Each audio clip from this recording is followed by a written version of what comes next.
我覺得即係呢個評判未俾分，我覺得要俾掌聲。喂，想贏係應該，嚟參加比賽就係要贏㗎啦。鬥心太強，未唱啲鬥心已出晒嚟。非常好，非常好，師兄，好清涼嚇。係你教佢咁樣嘅係咪？你講冇㗎，其實好多嘢我哋大家都要互相學習，係。互相學習嘅嗱，要喺個妹姐嘅歌上高學習咧，其實我都係覺得真係呢一世都學唔完嘅。每一首歌啊，都好多唔同意見。譬如頭先嗰一首歌《Careless Whisper》，妹姐可以唱到嗰首歌咧，係根本係佢自己嘅一樣。我哋 cover version 嚟嘅。咁啊 Rachel 啦，要即係我哋成日都覺得你把聲咧唱起上嚟啦，或者好多人都覺得好鬼妹喎，要唱個妹姐嘅歌，會唔會要揀都幾難嘅咧？其實我諗唱妹姐嘅歌最重要係信心同埋我要係時候 enjoy 翻個 stage 咧。哇！師兄入頭先佢咁樣摸師兄嘅時候，仲咁樣練一練，請問感覺係點樣咧？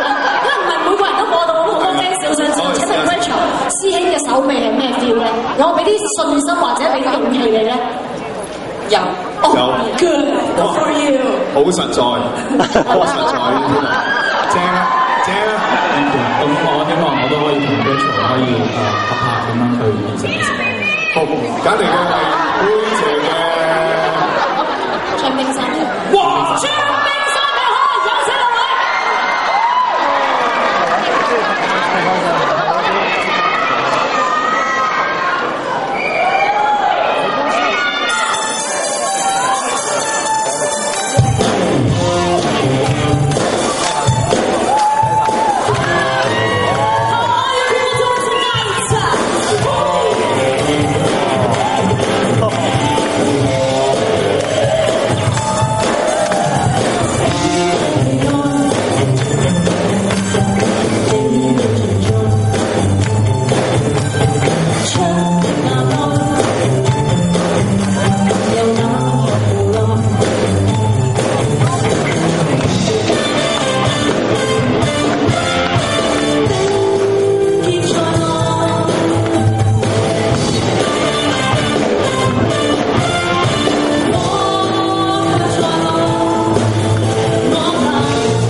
我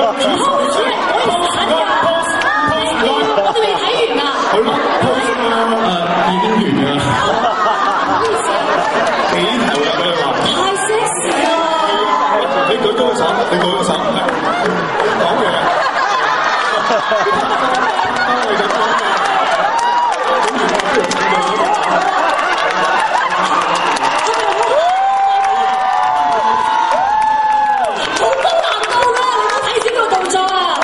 最高難度嘅咧，我覺得係于天龍啊，因為隻手咧後邊一掃嘅時候咧，你哋睇唔到，嗰個手震到貓王。因為咧，其實于天龍真係乖乖仔嚟嘅，我係唔敢摸啊，但係佢又可以營造出嗰種好似好想